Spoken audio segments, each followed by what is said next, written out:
5 दिनों में लगातार प्रदर्शनों का दौर चला।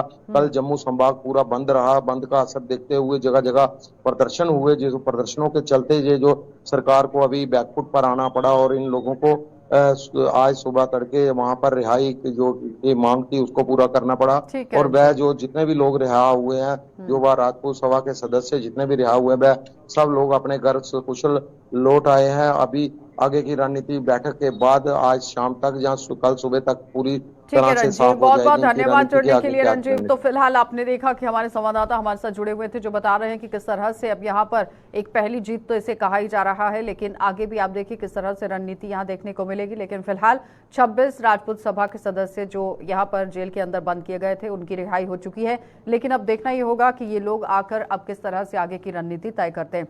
आगे बढ़ जाते हैं। अब सरोवर टोल प्लाजा बंद करने की मांग को लेकर सांबा में आमरण अनशन अभी भी लगातार जारी है और सियासी दलों और सिविल सोसाइटी द्वारा शुरू किया गया अनशन खत्म होने से कोई यहाँ आसार नजर नहीं आ रहे हैं कि ये अनशन यहाँ पर खत्म होगा।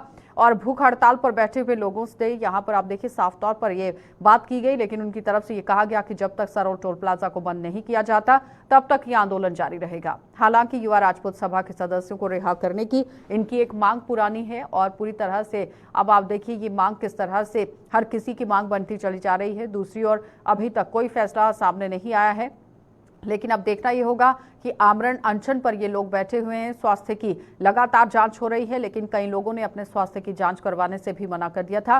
देर शाम की भी तस्वीरें आपके सामने थी कि किस तरह से वहां पर स्वास्थ्य विभाग की तरफ से अपने अमले को तैनात किया गया, लेकिन उसके बावजूद भी ये लोग अपने धरने से बिल्कुल भी उठते हुए नजर नहीं आए थे और आमरण अनशन लगातार बदस्तूर जारी कर दिया गया है। लेकिन फिलहाल एक बड़ी जीत ही इसे कहा जाएगा कि युवा राजपूत सभा के सदस्यों को जेल से रिहाई मिल गई है, वो लोग अपने घर पहुंच गए हैं। ऋषि खजूरिया हमारे संवाददाता हमारे साथ जुड़ चुके हैं। ऋषि, आमरण अनशन को लेकर अगर बात करें तो एक जीत तो कहा ही जा रहा है लोगों की तरफ से, लेकिन अनशन अभी भी जारी है। किस तरह से वहां पर इस वक्त सूरत हाल है? सदस्यों को आज तड़के सवेरे रिलीज किया गया कठुआ डिस्ट्रिक्ट जेल में, जिसका वो अरेस्ट थे। तो वहां जब उनको रिलीज आज किया गया तो उसके बाद एक खुशी की लहर तो देखी जा रही है कि युवा राजपूत सभा के सदस्यों की रिहाई की जो मांग उठी थी वो मांग आज पूरी हुई है। लेकिन अभी भी जो मुहिम है टोल को लेकर वो जारी है। यहाँ तमाम सांबा की बात करें तो अनशन पर वो तमाम लोग अभी भी बैठे हुए हैं जिन्होंने भूख हड़ताल यहाँ पर शुरू की थी। उनका साफ तौर पर कहना है कि ये आधी अधूरी जीत है, अभी पूरी जीत होना बाकी है और जब तक टोल नहीं हटता ये मुहिम लगातार जारी रहेगी। अनशन लगातार जारी है, रैली का दौर यहाँ पर जारी है और यहाँ पर कुछ नेता जो है वो बीजेपी के यहाँ पर पहुंचे, जिसमें बलवंत सिंह मनकोटिया जो बीजेपी के नेता है वो भी यहाँ पर इन लोगों के आज बीच पहुंचे। लोगों ने कई सवालिया निशान उनके ऊपर खड़ा किए हैं कि आपको जब आने की जरूरत थी तब आप आए नहीं, जब जीत मिलनी शुरू हुई है तो अब आप जो है यहाँ हमारे बीच में आ रहे हैं। तो कई सवालिया निशान उनके ऊपर खड़ा हुए। अभी यहाँ पर मौके पर साहिब जी महाराज जो है वो यहाँ पर पहुंचे हुए हैं, वो भी युवा राजपूत सभा की सपोर्ट में बैठे हैं और वो भी ये मुहिम को आगे बढ़ा रहे हैं। बड़ा सवाल यहाँ ये बनता जा रहा है कि एक मांग इन लोगों ने रखी थी कि रिहाई होनी चाहिए, लेकिन अब आगे की रणनीति किस तरह से रहेगी? देखिए, जिस तरह से इनकी तरफ से कहा जा रहा है कि कोर कमेटी की जो बैठक है वो सांबा में अभी कुछ देर में शुरू होगी। क्या कुछ रणनीति आगे जो वो शुरू की जाएगी, लेकिन ये भी देखा जा रहा है कि जो युवा राजपूत सभा के सदस्य रिलीज हुए हैं उनकी रणनीति क्या रहेगी। जिस तरह से अभी वो सुबह ही घर पे पहुंचे, अपने अपने घर वालों के साथ वो मिल रहे हैं, तमाम लोगों से मिल रहे हैं, तो शायद ये एक मंच पर दोबारा से इकट्ठा होकर एक इस मुहिम को आगे बढ़ाने की वो कोशिश करेंगे। रणनीति एक नए दौर से जो वो शुरू होती दिखाई देगी। और अब यहाँ पर बताया जा रहा है कि सांबा में भी वो पहुंचे थे, सांबा से ये एजुकेशन शुरू हुई थी तो जो कि सांबा जिला का हिस्सा है, तो यहीं से एक रणनीति जो वो इख्तियार की जाएगी। लेकिन एक चीज स्पष्ट है कि एक आधी चीज जो वो मिल गई है, इनकी जो रिहाई की मांग थी वो पूरी हुई है। अब टोल हटाने की मांग है वो पूरी करवानी, जिसको लेकर लगातार एक बड़ा हुजूम अभी भी सड़कों पर है। आप ये ना सोचे कि ये अनशन खत्म हो गया, ये अनशन अभी भी लगातार जारी है। ठीक है ऋषि, बहुत बहुत धन्यवाद जुड़ने के लिए। तो फिलहाल आपने देखा कि ऋषि खजूरिया हमारे संवाददाता हमारे साथ जुड़े हुए थे जो बता रहे हैं कि किस तरह से सरोवर टोल प्लाजा को लेकर ही ये पूरा विरोध जारी हुआ था और सांबा से ही ये पूरी तरह से एजिटेशन जो है वो शुरू हुई थी और यहीं पर रणनीति भी तय की जाएगी। लेकिन फिलहाल जितने भी लोग यहाँ पर रिहा हुए हैं वो अभी अपने परिवार वालों के साथ मिल रहे हैं और उसके बाद एक रणनीति तय की जाएगी, क्योंकि कुछ ही समय के बाद एक बड़ी मीटिंग होगी और मीटिंग के बाद ही पता चलेगा कि आगे की रणनीति किस तरह से बनाई गई है। आगे बढ़ जाते हैं। जम्मू में प्रतिबंधित पॉलिथीन के खिलाफ छेड़ी गई मुहिम में एक बड़ी सफलता हाथ लगी है। ये जीआरपी यानी कि रेलवे पुलिस द्वारा प्रतिबंधित पॉलिथीन की तस्करी पर रखी जा जा रही है।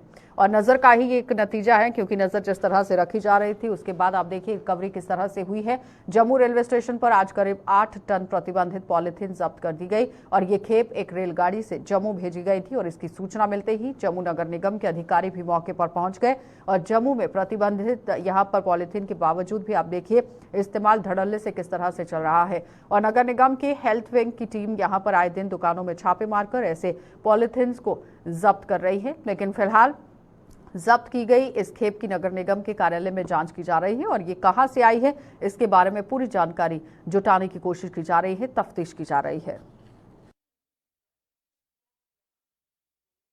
15-20 दिनों से इन्होंने काफ़ी उस पर नज़र रखी हुई थी। आज सुबह आई थिंक ये 2 बजे कोई मॉर्निंग को से लेके यहाँ पर ये लोग थे और इन्होंने एक बहुत बड़ी कामयाबी जो हम देख रहे हैं पकड़ी है। सारा माल चेक किया गया है। 20-30 माइक्रोन से नीचे जो मुझे पॉलिथीन लग रहा है, टोटल बैंड पॉलिथीन लग रहा है। ऐसे लगता है कि 8 टन कोई के करीब होगा, लेकिन फिर हम इसको दोबारा हम चेक करेंगे, दोबारा वेट करेंगे और पूरा पता लगाएंगे कि कितना केजी जो है। और अप्रॉक्सीमेट कॉस्ट जो अभी तक लग रही है 2 लाख तक लग रही है। लेकिन फर्दर हम इसको जब हम इसको म्यूनसिपलिटी में लेके जाते हैं, जब हमारे ऑनरेबल मेयर साहब, हमारे वर्दी कमिश्नर सर इसको देखेंगे, फिर हम आपको पूरा बताएंगे, डिटेल में बताएंगे कि कितना एक्चुअल इसकी प्राइस है और इसका कितना वेट है। लेकिन मैं इतना कहना चाहूँगा कि ये जो मेहनत जो है जीआरपी पुलिस और रेलवे पुलिस ने की है, जो काफ़ी दिन से जो लगे हुए हैं, जो आज रंग लाई है। और मेरी तरफ से मैं तो दिल की गहराइयों से इनका कंग्रेचुलेट करूंगा कि हम रोज़ का 40-50 किलो पकड़ते हैं तो कोई फ़र्क नहीं पड़ रहा था, लेकिन इतना ह्यूज क्वांटिटी में पॉलिथीन का पकड़ा जाना रेलवे से, तो ये एक जितने भी ये लोग जो हैं जो इनको स्मगल करते हैं उनकी कमर तोड़ने के बराबर होगी। और रेलवे अथॉरिटीज़ भी मोरओवर कि रेलवे अथॉरिटीज़ का जिक्र करना चाहूँ कि बड़े अच्छे स्टेशन डायरेक्टर साहब, हमारे एसएस साहब, इन सब का भी बड़ा योगदान रहा जब भी कोई ऐसा मसला हुआ। और अब तो एक पूरी टीम आपको दिख रही है आए दिन कई प्रोग्राम्स में, प्लांटेशन ड्राइव में लास्ट टाइम भी मलिक साहब से भी मुलाकात हुई और बाकी लोगों से भी। तो डॉक्टर साहब आपका भी बहुत शुक्रिया, टाइमली आपका भी एक इंटरवेंशन था जो ही मैसेज किया, तो thank you so much. Thank you. देखिए अभी आपको पता है जस्ट एक अभी पकड़ के सिस्टम इज गोइंग, इन्वेस्टिगेशन भी साथ साथ साइमल्टेनियसली चलेगा, प्लस जो अपना अभी इसका लॉजिकल जो टेक्निकल कि जैसे सर ने कहा कि कितना माइक्रोन्स एग्जैक्टली, कितना इसका ये बनता है, वेट कितना, ये सब कुछ होता है, ये धीरे धीरे तो चलेगा। पहले तो इसी कामयाबी में से हम खुशी में से अभी हमें केयर करें कि पूरा एक इसका अभी जो फर्स्ट स्टेप हमारा इतना कामयाब है, तो नेक्स्ट स्टेप तो जाहिर सी बात है वेस्ट नहीं जाएगा। तो एक और देश के वैज्ञानिकों ने चंद्रमा के साउथ पोल पर चंद्रयान पहुंचाकर विश्व में नया कीर्तिमान स्थापित किया है। वहीं देश में अभी भी ऐसे इलाके हैं जहां लोग अभी बुनियादी सुविधाओं से वंचित हैं। आज भी लोगों को सड़क सुविधा ना होने के कारण मरीजों को चारपाई पर उठाकर कई किलोमीटर तक सफर पैदल तय करना पड़ रहा है और अस्पताल उन्हें पहुंचाना पड़ रहा है। लेकिन कौन सा ये इलाका है, जरा इस पर एक रिपोर्ट देखिए।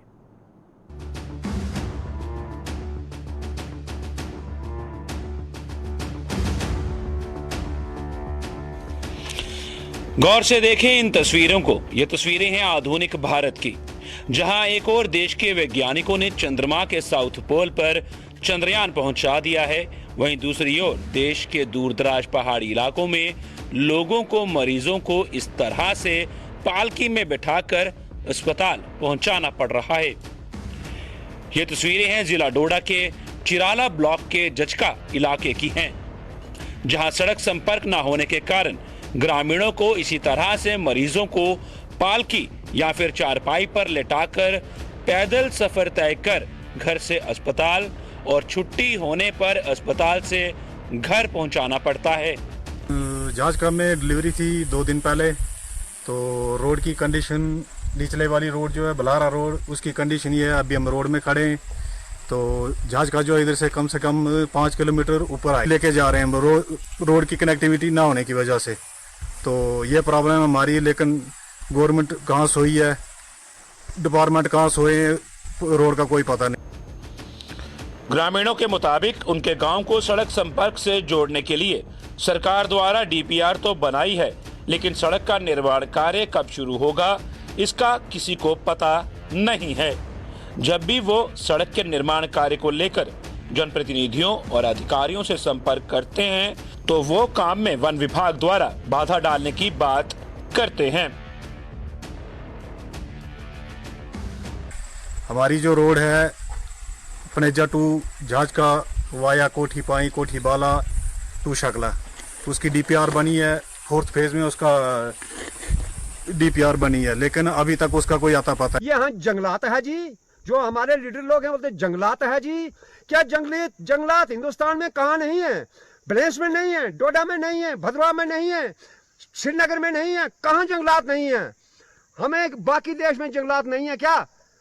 हर एक जगह में जंगलात है। इस हिंदुस्तान को हमने पूरा सड़क और स्वास्थ्य जैसी बुनियादी सुविधाओं से वंचित इस इलाके के लोगों को इसी तरह से बीमार लोगों को पालकी या फिर चारपाई पर उठाकर कई किलोमीटर का सफर तय कर अस्पताल पहुंचाना पड़ता है। कई सरकारें आई, इन लोगों के वोट हासिल कर कई विधायक भी बने, लेकिन किसी ने भी इस इलाके को सड़क संपर्क से जोड़ने का कार्य नहीं किया। रोड का जो हमारा मसला है तो ये अब काफी पुराना मसला है, काफी देर से ये काम चलता आ रहा है। हमें ये परेशानियां उठानी पड़ रही हैं। बहुत सारे यहाँ पर मैंने पहले बता दिया कि 7 MLA यहाँ पर अपनी ड्यूटी करके जा चुके हैं, लेकिन वोटों के टाइम पर आते हैं, वोटों के बाद हमें कोई भी नहीं पूछता है कि ये किस ऊंचाई पर रहते हैं, इनको क्या परेशानी है। अस्पताल हमारे पास नहीं है, दवाई के लिए हमने डोडा जाना है तो पनज्जा से 25 किलोमीटर डोडा है, यहाँ से पनज्जा कितना दूर है, और हमें डेड बॉडियाँ उठानी पड़ती हैं, डिलीवरी केस उठाने पड़ते हैं, एक टिक्की के लिए हमने डोडा जाना पड़ता है। इस इलाके के लोगों की बदनसीबी का आलम यह है कि वोट जैसे बुनियादी हक को अदा करने के लिए भी इन्हें कई किलोमीटर का सफर तय करना पड़ता है, जिसके कारण बुजुर्ग, महिलाएं और दिव्यांग अपने इस अधिकार का प्रयोग करने से वंचित रह जाते हैं। का डिस्टेंस है, कोई ज़्यादा तो है नहीं, तो रोड ना होने की वजह से इस गांव के हालात से शायद आप बाखबर हो ही चुके होंगे।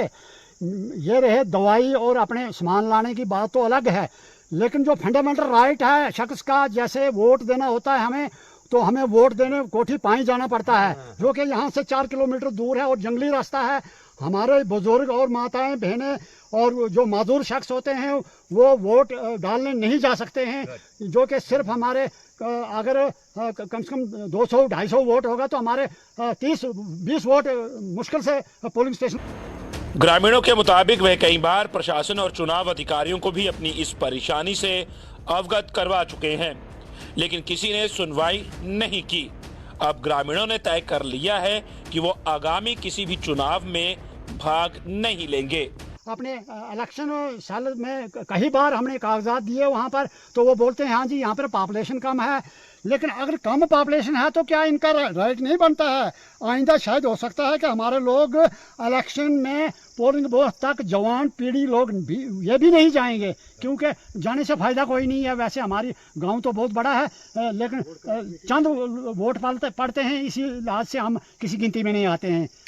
तो चंद्रमा के साउथ पोल पर चंद्रयान को उतारकर देश ने जो उपलब्धि हासिल की, इस पर देशवासियों को गर्व है, लेकिन जचका जैसे इलाकों में सड़क और स्वास्थ्य जैसी बुनियादी सुविधा से वंचित लोगों की हालत को देखकर लोग दुखी भी हैं।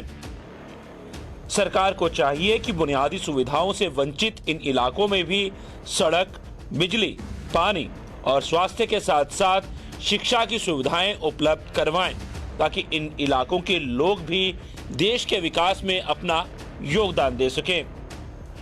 चिराला से केहर सिंह के साथ अश्विनी चंदेल की रिपोर्ट। तो जम्मू में स्मार्ट मीटर्स के विरोध को लेकर लोगों को प्रदर्शनों का सिलसिला आप देखिए किस तरह से देखा गया है जारी करते हुए। जम्मू के वार्ड नंबर 28 बख्शी नगर की सुधार सभा कमेटी द्वारा यहां पर प्रदर्शन कर सरकार के खिलाफ नारेबाजी की गई और प्रदर्शन कर रहे लोगों का आरोप था कि महंगाई के इस दौर में जहां वो बड़ी मुश्किल के साथ 2 वक्त की रोटी पूरी कर रहे हैं, तो ऐसे में स्मार्ट मीटर से भारी भरकम बिल आने की वजह से उनका जीना मुश्किल हो गया है।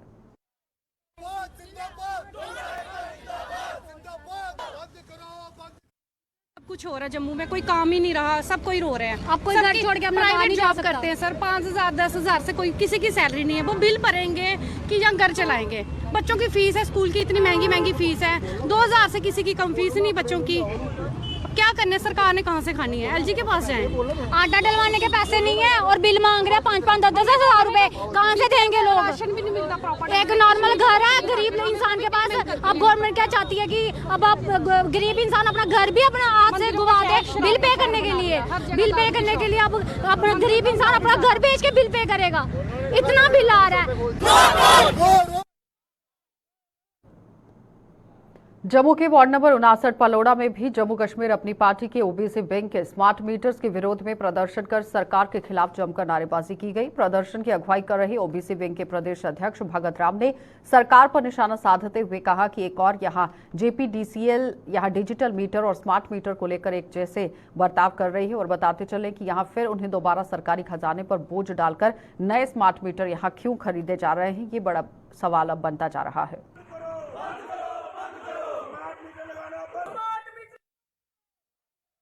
जो जम्मू कश्मीर अपनी पार्टी ने प्रोटेस्ट रखा है, ये इस सरकार को जो सोई हुई सरकार है इसको जगाने के लिए रखा है। ये हमारे जम्मू के लोगों के साथ अत्याचार हो रहा है, लोगों की जो आवाज़ है उसको दबाया जा रहा है, परेशान किया जा रहा है। नित्य रोज़ नए नए जो टैक्स लगा रहे हैं। पहले इन्होंने प्रॉपर्टी टैक्स लगाया, उसके बाद इन्होंने जो पेंशनें बंद कर दी। अब जो स्मार्ट मीटर जो ये लगा रहे हैं, एक तरफ ये गवर्नमेंट ये कहती है कि जिस पहले वाले मीटर और आपके मीटरों में कोई फ़र्क नहीं है। जो पहले 1700 करोड़ रुपए के मीटर लाए थे वो जनता का पैसा इन्होंने बर्बाद किया और वो पैसा जो है इन्होंने मिट्टी में डाल दिया। वही पैसा ये जनता से दोबारा निकाल रहे हैं, उनकी जेबें खाली कर रहे हैं। और जो पहले वाले और अब वाले मीटर अगर एक समान है तो इनको जो स्मार्ट मीटर लगाने की क्या जरूरत थी।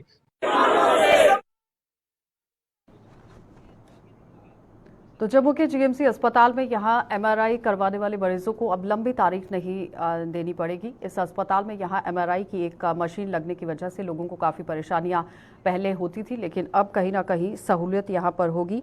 और साथ ही ये बताते चले कि लगातार आप देखिए अल्ट्रासाउंड की जो मशीन है वो अगर मरीजों को मिलती है तो काफ़ी तरीके से लोगों को अब राहत मिलेगी।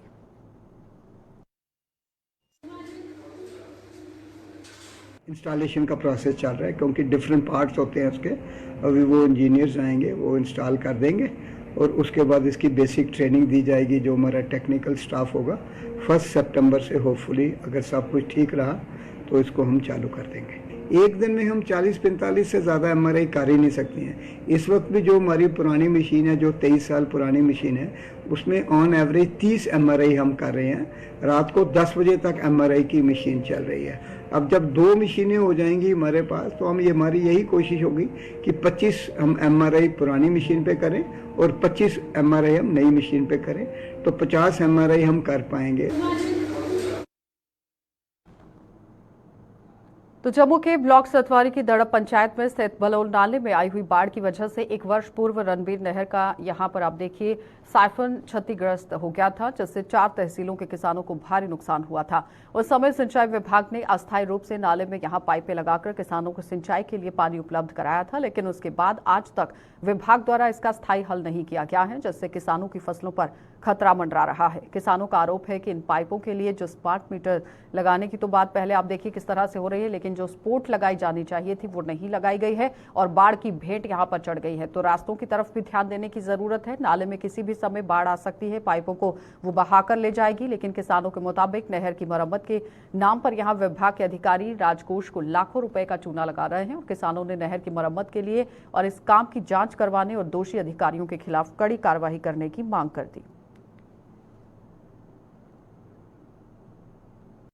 नहर रणवीर कनाल दड़प के कोल अंडरग्राउंड जी नहर की रुड़ी ही, उस वेले बीए डाक्टर साहब ने आर्डनरी नहर जी चलाई। वो कन्नै कि पिछले साल 4 तहसीलें फसल जी बिल्कुल बर्बाद हुई बासमती की। अज भी लगता है कि फसल जी टोटल बर्बाद होनी है और डिपार्टमेंट इन्ना करप्शन का भरे दा कि डिपार्टमेंट हर 3 दिन इतने ग्रेड पाता है और ग्रेड ये रात रुड़ी जाते हैं, सवेरे पाते हैं, फिर रात रुड़ी जाते हैं। असं चाहते हैं कि कम से कम सेंटर गौरमेंट इतने एक CBI इंक्वायरी बहाल है कि पिछले साल भी अज दिन तक पैसा कितना लगा, क्योंकि करोड़ों रुपया ने लोगों लाई दिता, लेकिन नहर जी उत्थे पे दी है। अज भी जोड़े ने पैपा पाई दी ना उनके पिछले जो सपोर्टा रुड़ी गई ना, जड़िया ग्रेड पाते हैं रोज 3 रुड़ी जाते हैं। असं ये चाहते हैं रणवीर कनाल एक विरासत है जी डोगरी विरासत जी महाराजा ने विरासत दी और विरासत खत्म करने वास्ते ये सरकारां लगी दी।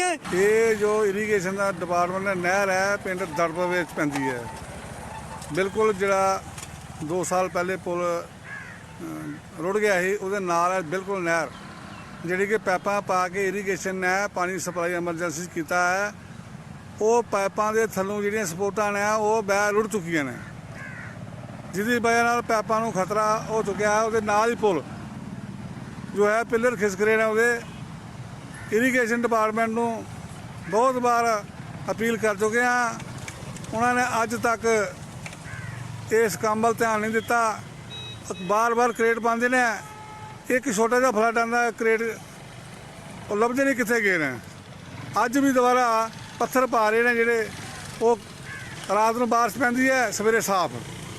मैं बार बार अपील कर रहा इरीगेशन महकमे नूं RNB नूं जिहड़ा उत्थे नाल रोड कट्टिया है अज तक वो भी नहीं बनाया।